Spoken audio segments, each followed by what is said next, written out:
Hey kiddies, welcome, Vegan School 101, the fourth episode. We're living in an abomination, and there's a lot of hope for change, and after what we've been through with George W. Bush, there's no wonder we're all feeling good, and I can't help but think we're living in a dreamland where nothing's really changed, things are still the same.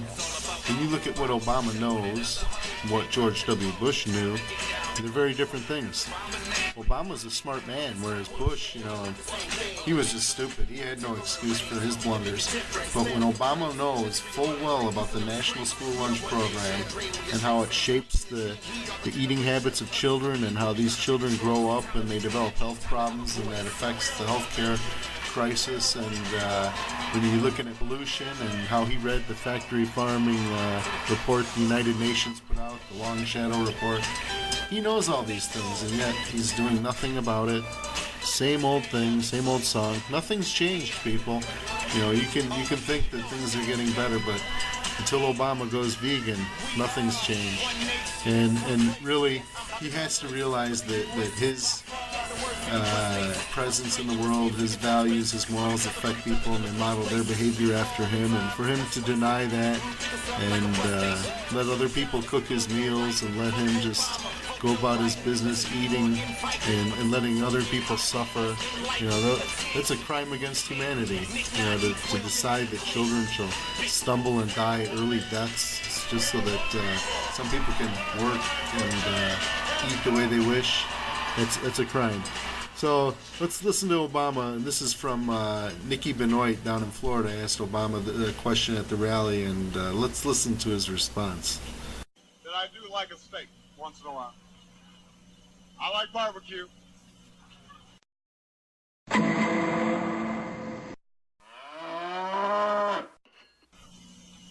Right now, our food system worldwide is under enormous pressure. It's under enormous pressure because that I do like a steak once in a while. I like barbecue. First of all, you've had, as a consequence of climate change, you've had severe changes in weather patterns. We don't fully understand what these effects are, but for example, Australia's had huge drought, which has taken a lot of crops, grain production has been much lower. What happens then is, because it takes more grain to produce a pound of beef than if they were just eating the grain, what ends up happening is that it puts huge pressure on food supplies. Now, that I do like a steak once in a while. I like barbecue. Americans would actually benefit from a change in diet. I don't think that that's something that we should legislate. But I think that it is something that, as part of our overall healthcare system, we should encourage. Because, for example, if we reduced obesity down to the rates that existed in 1980, we would save the Medicare system $1 trillion. We would reduce diabetes rates. We would reduce heart disease. That I do like a steak once in a while. I like barbecue. And so the fact that we subsidize some of these big agribusiness operations that are not necessarily producing healthy food, and we discourage, or we don't subsidize, farmers who are producing fruits and vegetables and small-scale farming that gets produce immediately to consumers as opposed to having it processed. The fact that we're not doing more to make sure that healthy food is in the schools, all those things don't make sense. That I do like a steak once in a while. I like barbecue. And I think it is important for us to re-examine our overall food policy so that we're encouraging good habits and not bad habits. For example, just making sure that there are more fruits and vegetables in school lunch programs. That would make an enormous difference in how our children's diets develop. That would make us healthier over the long term. It would cut our health care costs, and maybe it would help people elsewhere in the world who are in less wealthy countries feed themselves as well. So it's a great question. It's important. All right, that I do like a steak once in a while.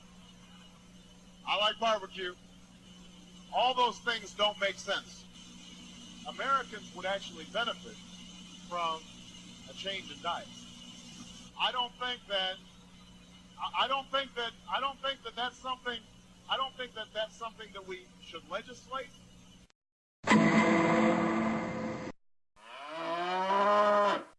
That I do like a steak once in a while. I like barbecue. All those things don't make sense. No, it really doesn't make much sense, you know. It's not a personal choice when you're eating my friends and you're ruining my world. When you made your personal choice, did you ask the animal if you can confine, torture, and murder him or her? When you made your personal choice, did you ask me if I mind all your pollution and devastation? My tax money subsidizes your personal choice. No, just because we personally make selfish choices does not make them personal choices. Well, let's end this episode with a quote from Barack Obama himself. If you want to change the world, change has to happen with you first.